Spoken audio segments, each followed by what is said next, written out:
Hey everyone, welcome back to ONYX Pages. I'm in Jerry. Before I get started, I want to thank all of you who have recently subscribed to the channel.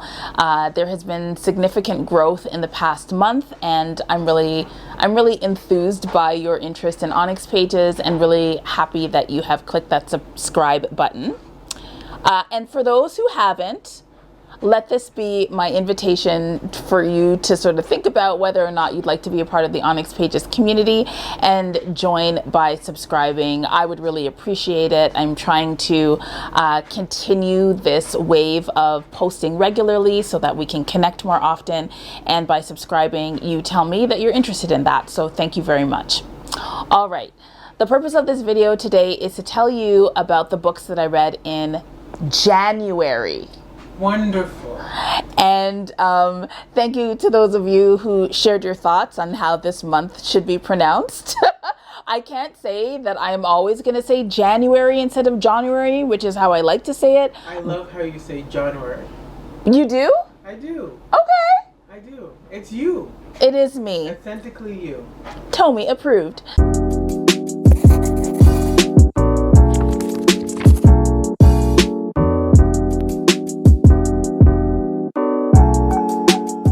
Now, these wrap-up videos are not going to be videos where I give you my 7 cowrie shell review, which will be coming. They're just videos to take you into my reading experience and to let you know what my first impressions of the books were, where they land with me now, weeks after I've read them. And they're also great reminders to me at the end of the year when I do my full year wrap-up as to where my reading took me. So in January, I was really interested in reading books that took me into the liminal. I wanted books that had sort of a cerebral element to them, and books that gave me access to different magical systems, different ways of thinking. And then there was another book that was more of a historical fiction story that had some speculative elements, but not as many as I thought. So overall, in January, I read 3 books, 880 pages, and I'm going to tell you about those books right now. So I started off the year with Ngamfandile Whisper by Eugen Bacon, and I spoke about this in my last video or one of my last videos, because I did an unboxing of another book from the Sati universe. So I found out about Eugen Bacon because I watched FiyaCon, which was a virtual conference run by the people over at Faya magazine, and it was really wonderful. And I thought she was like, oh my gosh, she's so smart, she's so beautiful, she's a lovely voice, and she's talking about African science fiction from the perspective of being African Australian. And I'd never read any writing by someone who identified in that way, so I became very curious about her writing and have followed her writing since. So Eugen Bacon is a prolific writer. She's pumping out like 6 or 7 books a year, and they're always just very interesting. So when I saw this, I asked for a copy, and I received one, and I read it early on in the year. So this is the blurb for it. When a precocious guardian in Sector Z in New Inkululu, an elite space outpost, misuses her sound magic, the guardians punish her by stripping away her magical ability. Now Chantal is exiled to Savage Mound, a sound island on planet Wimbo O, and grows increasingly vengeful until she discovers that magic is inborn, never truly lost or taken. She channels energy from 2 spirit moons and reclaims her sound magic. So basically, in this story, there's a group of guardians, and they basically live apart from the community in this outpost, and they are there to guard and to protect the people in this like town village area from these sort of magical beasts that are trying to get at them, right? And they do this using something called sound magic. And so these individuals have to be chaste. They're kind of, I guess the closest example would be monks. So they have rituals that they perform. They're ready in case anybody gets close to the sound wall and tries to do anything wrong. So they maintain order in this land. And so we follow this girl character from when she's a child, and then when she sort of gets taken or ends up being a part of, like, sent away to be these guardians. And she's got amazing skills, but at the same time, she's young, she's the newest guardian. So she does go through a bit of kind of low-key hazing, even though these folks are held up as being these righteous, virtuous people. And something happens, right? I'm not going to spoil that for you, but something happens and she breaks a very important rule about her use of sound magic. And then we see what happens when she gets punished as a result of that. And as a result of her punishment, she learns more about her power. So the story it takes place over a very short period of time. But what I loved about the story is that well, I loved a number of things. Number one, the magic system, so sound magic, very interesting. I haven't read a lot of stories that use the power of sound in quite the same way that this book does. But I have to say, Eugen Bacon's writing is so fun. It's so lyrical. It's so humorous, right? And she brings the like, there's a lot of, like, African languages that are used here, and then some made up languages as well. But she brings a lot of culture into the stories, right? So a lot of the townspeople are actually using languages other than English, and she does have a glossary in the back, but you can actually hear the ways in which language is used to convey who these people are, how they interact with each other. So there's this one scene where she has to run through the city ringing this bell. So anytime anybody touches this wall that protects the inner community, anytime they touch it, they run the risk of being kind of like swallowed and killed by the wall, right? Like, it's pretty violent. And when that happens, she has to, like, run through the city with a bell, just ringing it as an alarm to say, look, somebody went to the wall that we told you all to not go to, right? She's ringing this bell and people are, like, throwing food at her and yelling at her and insulting her as she's doing this. So nobody wants this job, right? But everybody has to be reminded, you have to follow the rules or else we could all be in mortal peril. So as she runs, people are hurling these insults, and the insults are really funny. Let me see if I can find an example, but you know, Eugen Bacon takes these moments to make us laugh at the characters, give us an understanding of interpersonal dynamics, and it's just really cute. So I did find myself laughing. Let me see if I can find this one. I'll edit out the pause, don't you worry. Here it is. If there's one thing to appreciate, if at all it's possible to appreciate it, it's the new colorfulness of the curses people hurl your way. Bum-birthed, spindle-legged, offshoot of a sodomizing Tucoloko, not the spirit gremlin, inside out, skinless, uselessly fireless dragon, disowned, illicit bastard of a gummy-toothed mambaba. Like, what I like about this, like, are these insults offensive? Yes, they are. But what do they do for us, right? They give the reader an understanding of the community that she's a part of, and some of the things that they're saying to her that are offensive helps you understand some of the prejudices and oppressions that she's actually facing as somebody who has to live with these, like, spiritual characters sort of outside of the city. And instead of describing to us the belief systems of the people in this community, what she does instead is tells us the words that they use when they insult this main character, so that when we get to the crisis of the moment, we understand why this main character made the decisions that she did, right? And so when you're reading, at least for me, when I read Black queer science fiction that is located in the Caribbean or on the continent of Africa, I actually appreciate it when the writer exposes us to the nuances of the character's point of view, right? So I think it can be sometimes a little naive to think that just because we have a Black character in a Black community that they're going to be fine. No, when we have Black queer characters in Black communities that are intergenerational, there isn't always comfort in the fact that you're around other Black people, right? And so what she does is she gives that a little bit of humor, takes a little bit of the edge off of some of the oppressive thinking that this main character has to deal with. But in exposing us to the ways in which she's insulted, we empathize with her, and we understand choices that she makes later on, and we root for her in the end. And so that's why I really appreciate those insults. So that was Gafandile Whisperer.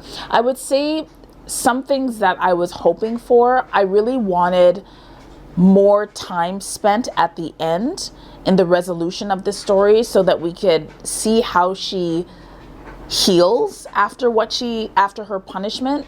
It kind of ends right after it, right? Like right after the resolve. And I feel like the time that was taken to set out the world in the beginning could have been mirrored a little bit better in the end. That's a fine point. I enjoyed the book overall. And because this is the first one that I read from the Sautiverse novella, it introduced me to the Sautiverse. And now I can read Sati Terrors, which I told you about in my unboxing, and other books in this world, and just kind of see how the world is being shaped, not only by Eugene Bacon, but also other authors. So that was the first one that I read. The second book that I read was The Queen's Spade by Sarah Rawley. Now, Sarah Rawley is a Black Canadian author, and I have a couple of her series. She primarily writes fantasy. So she wrote, I think it was a trilogy, like a girl superhero trilogy. I think it's called the Fates trilogy. And then she also wrote another series that begins with, don't fail me now, bookshelf, The Bones of Ruin, and The Lady of Rapture, which I haven't read yet, but I think it's about a main character who ends up being like she's a tightrope walker, and she realizes, I think, that she has the ability to time travel or move between different phases of existence, and that's kind of cool. So I have those. I have a problem with reading series before they're done, because I tend to forget what the stories are, and then I have to reread everything. So I've put a hold on those, but I was really excited that The Queen's Spade is a standalone, and I wanted to read this, and the premise was kind of intriguing to me, and I also liked the cover. So I also went to a book, like a literary festival called Word on the Street in Toronto last year, and Sarah Rawley was there, and she was talking about The Queen's Spade, and she was talking about wanting, Black girls to win, and wanting them to, it's okay for them to be angry and also soft and also be sought after. And yeah, and she also said that this book, people have likened it to Bridgerton, and she said that's not what she was trying to do, and so that also intrigued me. So the year is 1862, and murderous desires are simmering in England. Sarah Forbes Bonetta, Sally, once a prince of the Egbedo clan, desires one thing above all else: revenge against the British crown and its system of colonial humanitarianism, which stole her dignity and transformed her into royal property. From military men to political leaders, she's vowed to ruin all who have had a hand in her afflictions, and the top of her list is her godmother, Britain's mighty monarch, Queen Victoria. And so basically this is a vengeance story where this main character wants to take down the monarchy because of what they did to her. And the cool thing about this story is that it's actually based on real history, where Queen Victoria did steal children from different nations and took them on as her godchildren. You can Google this. And Bonetta Forbes, so Sarah Bonetta Forbes, or Forbes Bonetta, was actually a real historical figure. And because I read this book, I learned more about that, which is a feature of colonialism that I didn't really appreciate. And she or her generals chose children who were supposed to be mild-mannered or easily molded and shaped into the British way, or the way of the crown, and that really did happen, and I didn't know that. So it was cool to read this.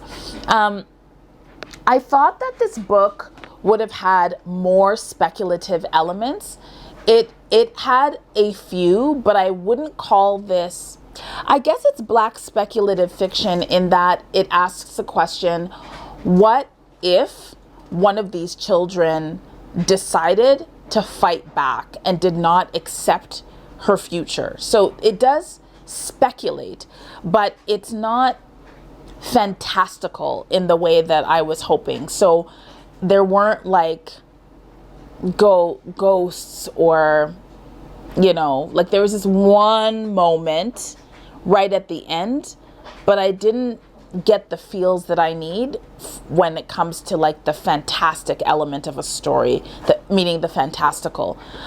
Overall, it was a good story, but if you're looking for a story that takes you into the supernatural, I don't think you'll be satisfied by that. I think that this book is more appropriate for lovers of historical fiction who are open to like a little blurred lines when it comes to fantasy, but it's not really that fantastical. Okay, so it was a good read. Not my favorite for that reason, but it definitely, like the mystery of it and the hijinks and the deception and betrayal and rejection, like that was fun and thrilling to read. And then the final book that I read, and I would say probably my favorite book out of the month, was Destroyer of Light by Jennifer Marie Brissett. So if you've watched this channel for some time, and really happy that there are those of you out there who consider yourselves OGs of this channel, you will remember that in the first 3 years of this channel, I read a book called Elysium by Jennifer Marie Brissett. Now that was the weirdest and one of the most satisfying books I've ever read. And I formed an opinion of Jennifer Marie Brissett as a writer as a result of that book. And my opinion was, if you want your brain twisted and maybe not unraveled, then Jennifer Marie Brissett's writing is for you. Elysium was so 100% confusing. And other people who have read this book don't actually, well, some people don't actually know how to describe it. But that book left an impression on me, like, which is that, and it taught me something as a reader. If you trust the writer, you'll let them take you to confusing places and you'll be okay with it, even if you don't get a full explanation at the end. And so I saved Destroyer of Light. I think this book was written I bought it in 2021. And I saved this book because I wanted to read it at a time when I was sort of ready for confusion and tumult. But Destroyer of Light did not confuse me in the way that I thought that it would. It was actually a more accessible story than Elysium. So here we are following, so Earth has been destroyed and humanoids and others have had to go and settle on this other planet called Eleusis. And Eleusis has 3 habitable areas called day, dusk, and night. And what's interesting is, as people were leaving Earth and getting on these ships, they sort of traveled to this planet in waves. And so the people who traveled first, like got on the first ships, they landed in a place, I think they landed in a place called Dusk. And they landed with all of the like really good land, all of the machinery, all of the infrastructure to create this new homeland. And then the people in the later arriving ships, they ended up settling in other places and did not get as many resources, but they, in some cases, got better land. So the expectation was supposed to be that over time, the societies would become more equitable as the machinery would travel and be distributed appropriately amongst like dusk, day, and night. But that didn't happen. You had the people who arrived first sort of hoarding everything and building these beautiful cities, but then not being able to actually grow anything, and then relying on these farmers in these other lands who came later and who didn't have the infrastructure, but provided all of the food for this place. And so they're definitely, like, that should sound familiar, right? Like very similar to the earth that we're in now, the earth that was left.